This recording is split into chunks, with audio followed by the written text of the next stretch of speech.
So ఇది కుల మతాల కోసం జరిగిన సంఘర్షణ కాదు, రెండు మతాల కోసం జరిగిన సంఘర్షణ కాదు.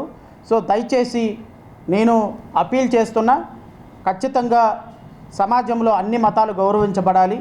ఈరోజు గొంతెనమ్మ గుడిని కూల్చి అక్కడ వేరే మతానికి ఒక టెంపుల్ కట్టడానికి సుప్రీంకోర్టు వరకు జరిగిన పోరాటంలో దళిత బిడ్డలు ఓడిపోలే.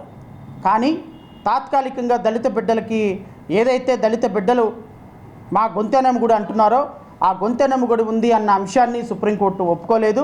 సుప్రీంకోర్టు అక్కడ ఏదైతే రఘురామకృష్ణరాజు గారు మాట్లాడుతున్నటువంటి అంశాన్ని కట్టాలి అంటున్నారో ఆ కట్టడానికి అనుమతిని నిరాకరిస్తూ వేసినటువంటి కేసును డిస్మిస్ చేసిన కారణంగా ఈ అంశం మీద రాజకీయ పార్టీలు మరొకసారి పునరాలోచించుకోవాలి. కేవలం దళితుల్ని, దళిత బిడ్డల్ని, వాళ్ళని ఒక ఓటు బ్యాంకుగా కాకుండా నిజంగా వాళ్ళకి సమస్య వచ్చినప్పుడు రమ్మని కోరుతున్నా. తప్పో రైటో ఒక వర్గం ప్రజలు మీకు ఓట్లేశారు. మీకు ఓట్లేసినటువంటి వర్గం ప్రజల యొక్క మనోభావాల్ని గౌరవించాల్సినటువంటి బాధ్యత మీకుంటుంది. వాళ్ళకి కష్టం వచ్చినప్పుడు వాళ్ళ దగ్గరికి వెళ్ళాల్సిన బాధ్యత మీకుంటుంది. అంతేగాని మాకు అధికారం వచ్చిన తర్వాత చూసుకుంటాం, ఇప్పుడంతా మీ సఫరం మీ సావు మీరు చావండి అని అనటం రాజకీయ పార్టీలకి కరెక్ట్ కాదు.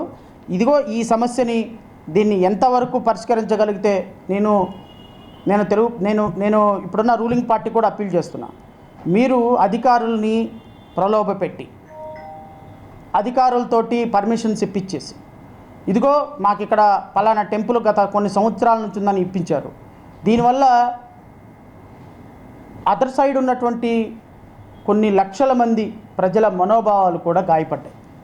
మీరు అనుకుంటున్నారు తాత్కాలికంగా మేము గెలిచాము సుప్రీంకోర్టులో అని, కానీ దీని రిఫ్లెక్షన్ రేపు ఎలక్షన్ మీద మీకు పడుతుంది. మీరు అనుకుంటున్నారు మేము గెలిచేసాం అది అయిపోయింది అని. కరెక్ట్ కాదు. ఒక సమాజంలో రెండు వర్గాలు విన్ విన్ సిట్యువేషన్ ఉన్నట్టుగా భావించాలి. విన్ విన్ సిట్యువేషన్, ఆ వర్గం ఓడిపోకూడదు, ఈ వర్గం ఓడిపోకూడదు. వయా మీడియా వాళ్ళకి ఇద్దరు గెలిచిన భావన ఇవ్వగలిగినటువంటి ఒక అభిప్రాయాన్ని తీసుకురావాల్సినటువంటి బాధ్యత ప్రభుత్వం అంతే. నేను అలాంటి ఒక ప్రయత్నం చేశాను. ఎందుకంటే అక్కడ గొంతెనమ్మ గుడి కట్టించాలి, గొంతెనమ్మ గుడి కడితే బాగుంటుంది, అక్కడ పిల్లల మీద ఉన్న 58 మంది మీద 59 మంది మీద పెట్టిన క్రిమినల్ కేసులన్నీ ఎత్తేయించాలి, వాళ్ళకి భవిష్యత్తు బాగుండాలి, వాళ్ళ భవిష్యత్తు కోసం అక్కడ గొంతెనమ్మ గుడి కట్టించడం కోసం, అక్కడ పీస్ని రిస్టోర్ చేయడం కోసం, భవిష్యత్తులో అక్కడ హిందువులు దళితులు గొడవ పడకుండా చేసేటువంటి ఒక ప్రయత్నం చేశా. బట్ ఆధారాలు లేకుండా నేను మాట్లాడకూడదు, కానీ అక్కడున్న రాజకీయ నాయకులే వద్దొద్దొద్దు, ఏది జరిగితే అది జరగని, సుప్రీంకోర్టులో కేసు వెళ్లాల్సిందే, మాకు కావాల్సింది రాజకీయం, మా రాజకీయాలతోనే మేము గెలుస్తాం తప్ప, పోనీ ఆ రాజకీయాలతోనే గెలుస్తామన్న వాళ్ళు ఏమన్నా వీళ్ళకి సహకారం చేస్తారంటే ఒక్కనాడు కూడా రారు, ఒక్కనాడు రారు, ఒక్క సందర్భంలో రారు. వాళ్ళకి ఏదైనా అన్యాయం జరిగితే మళ్ళీ మేము వెళ్ళాలి, వాళ్ళకి ఏదైనా కష్టం జరిగితే మళ్ళీ మేము వెళ్ళాలి, వాళ్ళకి ఏదైనా ₹1 పెట్టాలి అంటే మేము పెట్టాలి తప్ప, ఏ రాజకీయ పార్టీ అయితే రాజకీయాలు చేద్దామో అసలు సొల్యూషన్ వద్దు, దీనికి ఎట్టి పరిస్థితుల్లో రాజీ వద్దు అని చెప్పినటువంటి రాజకీయ పార్టీ ఎవ్వరూ కూడా వాళ్ళ సమస్య అంటే రారు. ఇప్పటికైనా నేను ప్రభుత్వాన్ని అప్పీల్ చేస్తున్నా, ఈ కేసు వల్ల గాయపడిన మనోభావాలు గాయపడితే దాని రిఫ్లెక్షన్ మీ ప్రభుత్వం మీద పడుతుంది. దయచేసి ఈ రిఫ్లెక్షన్ని పడకుండా ప్రభుత్వం అనేది పూర్తి స్థాయిలో అక్కడ శాంతిని రిస్టోర్ చేయడానికి ప్రయత్నం చేయాలి అని మనస్ఫూర్తిగా కోరుకుంటూ, ఇంకా విలేకరు సోదరులు ఇంకా ఇది కాకుండా ఇంకా వేరే ఏదన్నా అడగాలి అంటే యువర్ వెల్కమ్.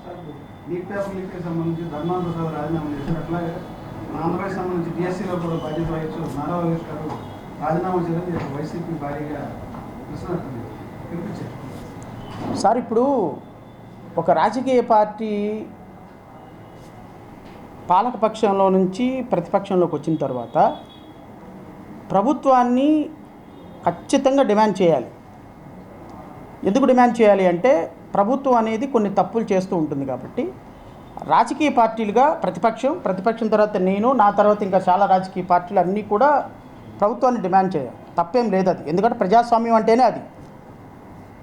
కానీ కేంద్రంలో నీట్ ఎగ్జామినేషన్కి, రాష్ట్రంలో డిఎస్సి ఎగ్జామినేషన్కి టూ డిఫరెన్షియేట్స్ ఉన్నాయి. కేంద్ర ప్రభుత్వంలో నీట్ ఎగ్జామ్ జరిగినప్పుడు నీట్ ఎగ్జామ్ పేపర్ అఫీషియల్గా లీక్ అయింది, నెంబర్ 1. నెంబర్ 2, ఈ పేపర్ లీకేజ్ సుప్రీంకోర్టు దాకా వెళ్ళింది. సుప్రీంకోర్టులో కేంద్ర ప్రభుత్వం పేపర్ లీక్ అయింది, మా తప్పులు జరిగినాయి, మమ్మల్ని క్షమించండి, ఇంకోసారి ఇలా చేయమని అఫిడవిట్ వేసింది. సుప్రీంకోర్టు ఎలాబొరేట్ విచారణ చేసిన తర్వాత పేపర్ లీక్ అయిందని కన్ఫర్మ్ చేసి ఈ పేపర్ లీకేజీ భవిష్యత్తులో జరగకుండా మళ్ళీ ఎగ్జామ్ నిర్వహించడానికి సుప్రీంకోర్టు కేంద్ర ప్రభుత్వాన్ని ఆదేశించింది.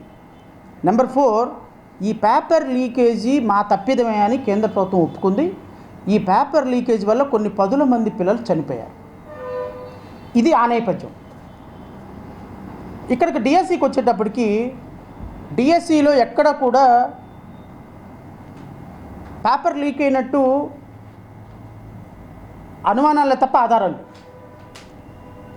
నెంబర్ 2, పేపర్ లీక్ అయింది అని ప్రభుత్వం ఎక్కడ ఒప్పుకోవాలి.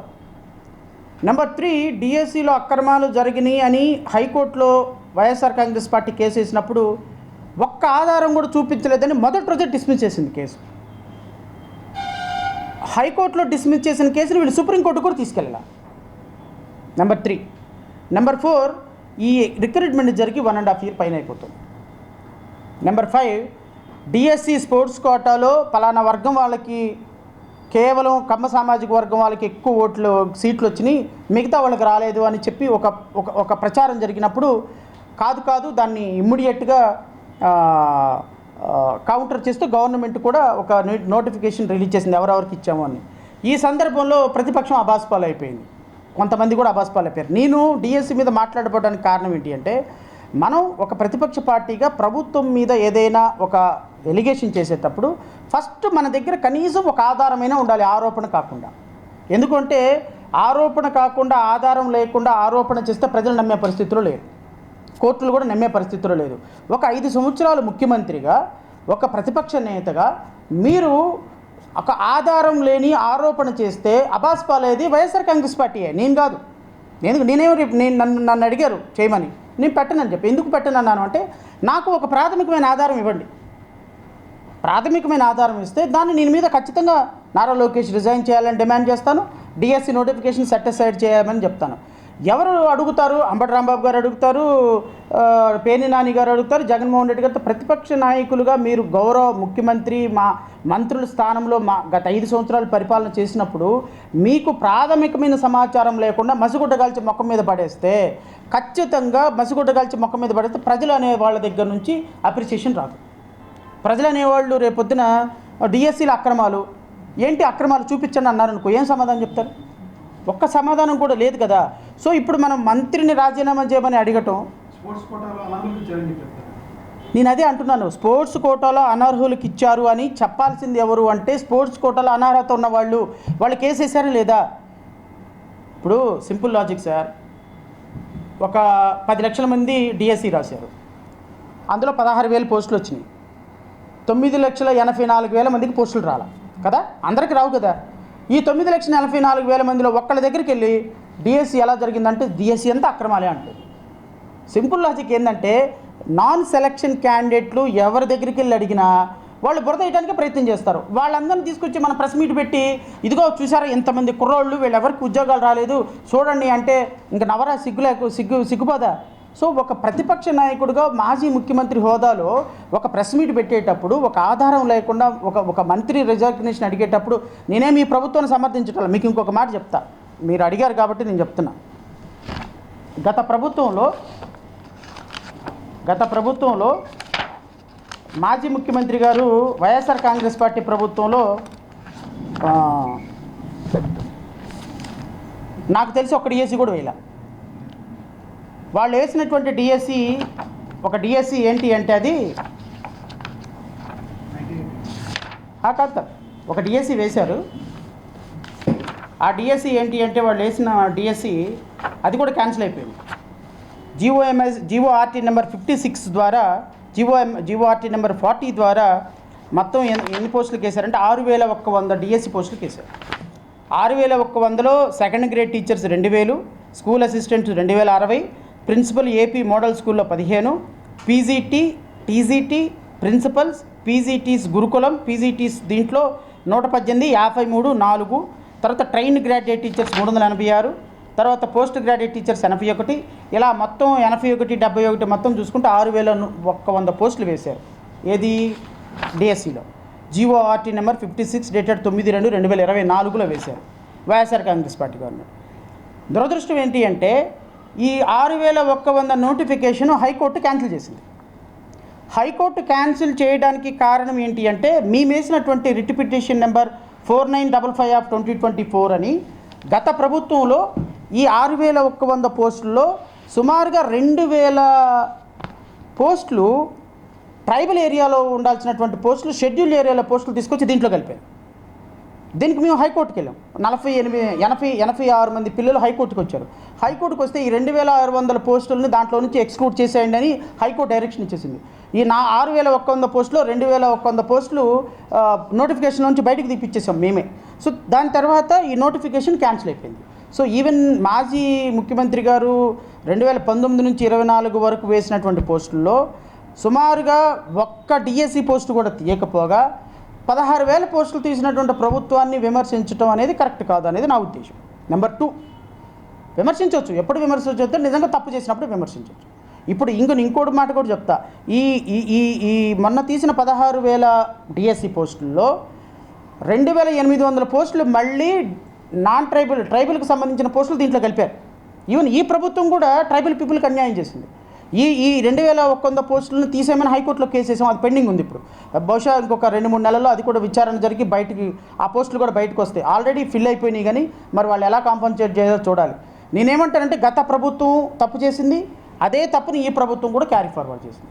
గత ప్రభుత్వం 6,000 పోస్టులు 2,000 పోస్టులు పెట్టింది. ఈ సంవత్సరం 16,000 పోస్టులు 2,000 పోస్టులు పెట్టింది. సో ఈ పోస్టులు ట్రైబల్ ఏరియాకి సంబంధించిన పోస్టులు దీంట్లో పెట్టడం అనేది హైలీ ఇర్రెగ్యులారిటీ. సో నేను మా మాజీ ముఖ్యమంత్రి గారికి కానీ లేకపోతే ప్రతిపక్ష నాయకులు కానీ వాళ్ళకి చెప్పేది ఏంటి అంటే, ఢిల్లీలో ఏదో ఉద్యమం జరిగింది కదా, అక్కడ ఆయన రిజైన్ చేశాడు కదా, ఇక్కడ కూడా విద్యాశాఖ మంత్రి రిజైన్ చేయమని కేవలం పొలిటికల్ స్టంట్ కింద అడిగితే అడగండి, తప్పేం లేదు, దానికి no doubt, you have every right. Even నాలాంటి వాళ్ళని కూడా డిమాండ్ చేస్తాం. కానీ నేను డిమాండ్ చేయాలి అంటే, నాలాంటి వాళ్ళని కొంచెం మాట్లాడాలి అంటే, వాళ్ళతో గొంతు కలపాలి అంటే మాకు ఒక ప్రూఫ్ ఉండాలి. ఆ ప్రూఫ్ లేకుండా ఊరికే గాలిలో మాట్లాడితే మాత్రం డిఎస్సి అక్రమాలు జరిగినాయి, అన్యాయాలు జరిగినాయి అని ఊరికే మాట్లాడటంలో ఉపయోగం లేదు. అట్లాంటి వాటి వల్ల రేపొద్దున నిజంగా ఇంకొక రిక్రూట్మెంట్లో అన్యాయం జరిగిందనుకోండి, ఆ రిక్రూట్మెంట్లో అన్యాయం జరిగినప్పుడు నిజంగానే ఆధారాలు తీసుకెళ్ళి ప్రజల ముందు పెడితే ప్రజలు నమ్మరు. సో అందుకని మనం మాట్లాడే మాటకి ఒక క్రెడిబిలిటీ ఉండాలి, మనం చేసే ఎలిగేషన్కి ఒక ఆధారం ఉండాలి. ఆధారం లేకుండా ఇలా ఎలిగేషన్లు చేయటం వల్ల మన క్రెడిబిలిటీ పోతుంది తప్ప ఇంకా వేరే ఏం కాదు. సో డిఎస్సికి సంబంధించినంతవరకు పోరాటం చేసేటప్పుడు గౌరవ మాజీ ముఖ్యమంత్రి గారు ఇంకొకసారి క్రాస్ వెరిఫై చేసుకొని ఆయన ఎనర్జీస్ వేరే ఏదైనా అంశం మీద పెడితే బాగుంటుందనేది నా ఉద్దేశం. Thank you.